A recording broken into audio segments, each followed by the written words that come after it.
friends. Hope you're doing well. I'm not doing bad, but I am. My car broke down this week, and the alternator was KO'd, and it took the battery out with it. Luckily, the battery was still under warranty because I just got it replaced. And the battery, when your alternator dies, it can kill your battery, like break the battery basically. But because the battery was under warranty, all good. But the alternator, obviously not under warranty, and that cost me not $1,000 to fix, but pretty close to $1,000 to fix. And that comes at a time where like I need to like put some money together because I have this big tax bill next month in April, because I haven't been paying my quarterly estimates because cash flow issues, and I'm terrible with money, and I'm doing my best to get better about it.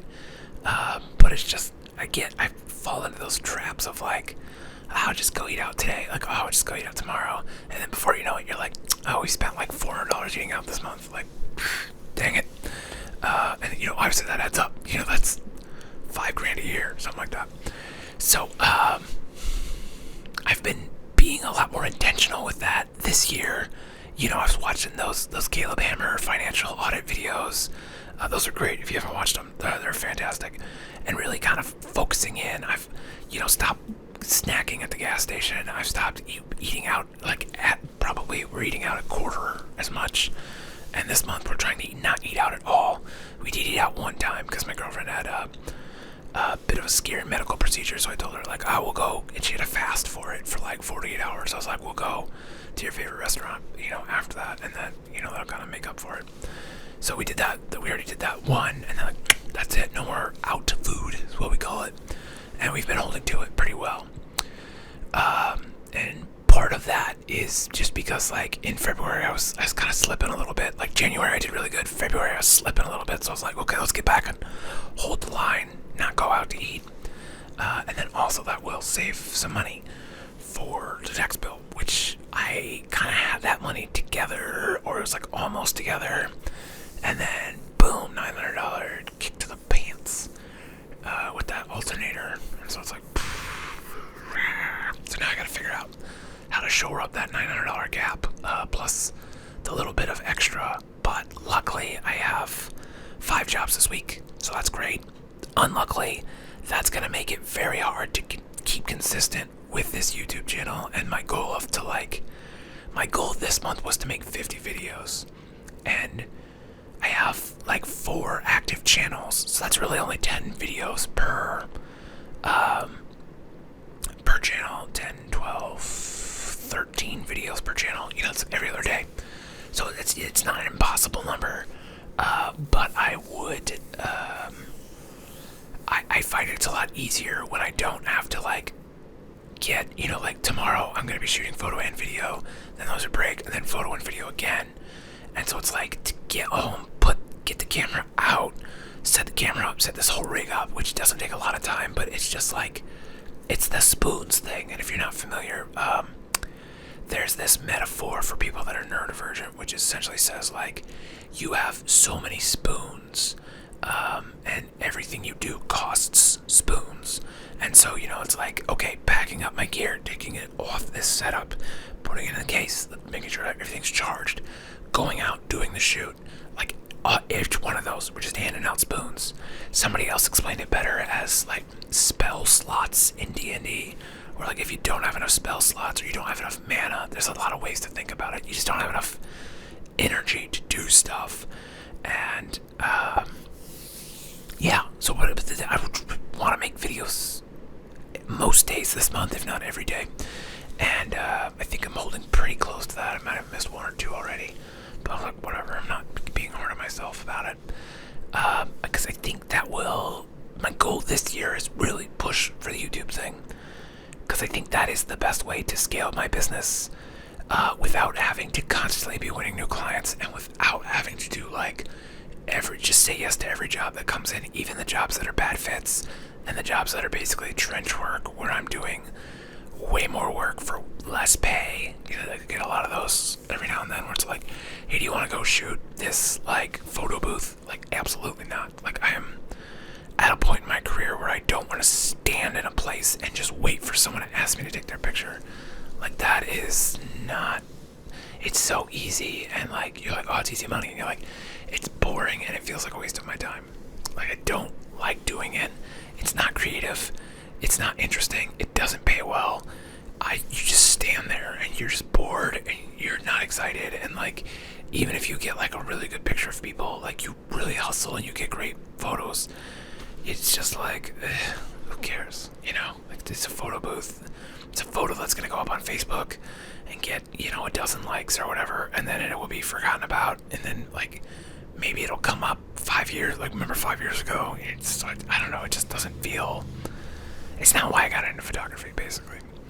And so, it doesn't feel, there's nothing authentic about it.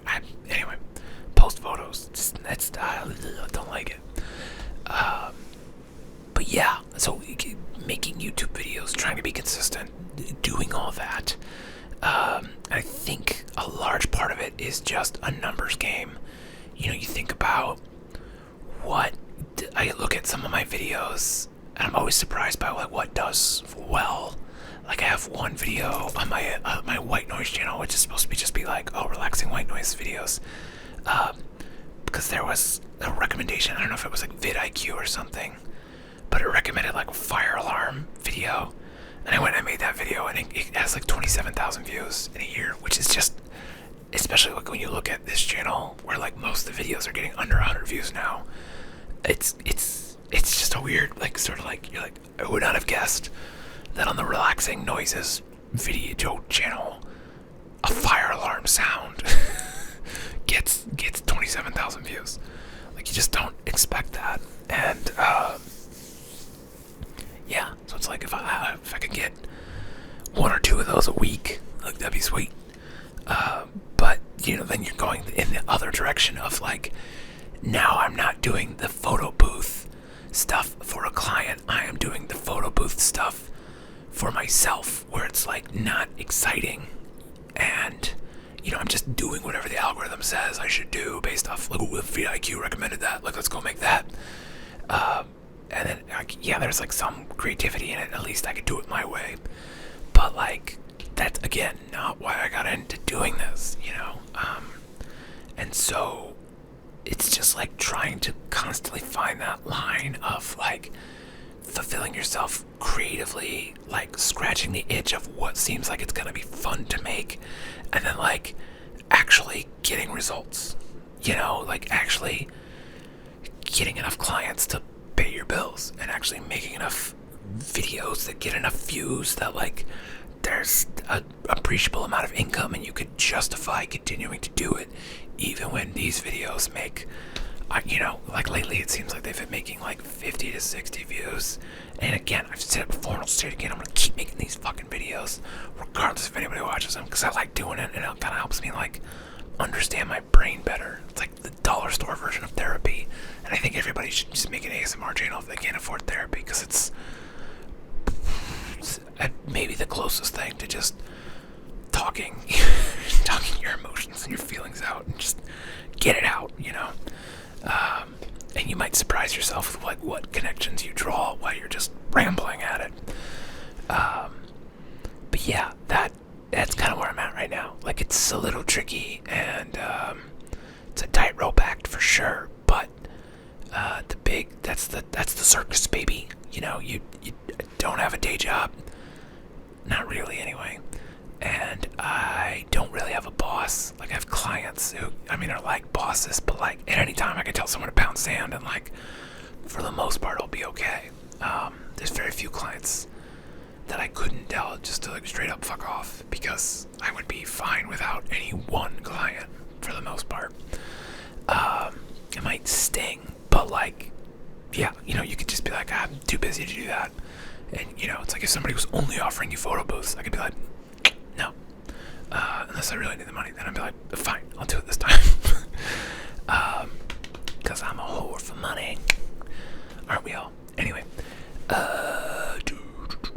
Yeah, that's where the rambling, this is just kind of like what's been rolling around my head the last couple days, like tax bill, car brakes. Fuck! we're doing okay. We're gonna make it work. And worst case scenario, we'll get on a payment plan with the government. I hear that's a thing. I'll probably have to talk to my accountant and be like, hey, so say I don't have the money. Oh, then what happens? And I imagine he'll figure it out, because that's why I pay him. And then I'll have to figure out how to pay him too. So anyway, hopefully I can continue making videos this month, and my YouTube paycheck this month will be higher than average, and that will help me get where I need to get. But in the meantime, I'm gonna just keep on trying to do my best and hope for the best. And with that said, I hope you're doing well, and if not, I hope that turns around for you real soon. And if you want to manifest it, I believe in you. Set some goals, and let's go crush those fuckers. We can do it. We're gonna kick this year in the teeth. Even if our alternator breaks and it sets us back to like where we were when the year started, like basically wipes out all the progress we made paying off our debt, that's fine. We'll make it work. We're gonna figure it out. Somehow, it's gonna happen. Anyway, I love you. Thank you for watching. I'll see you next time. Have a good one.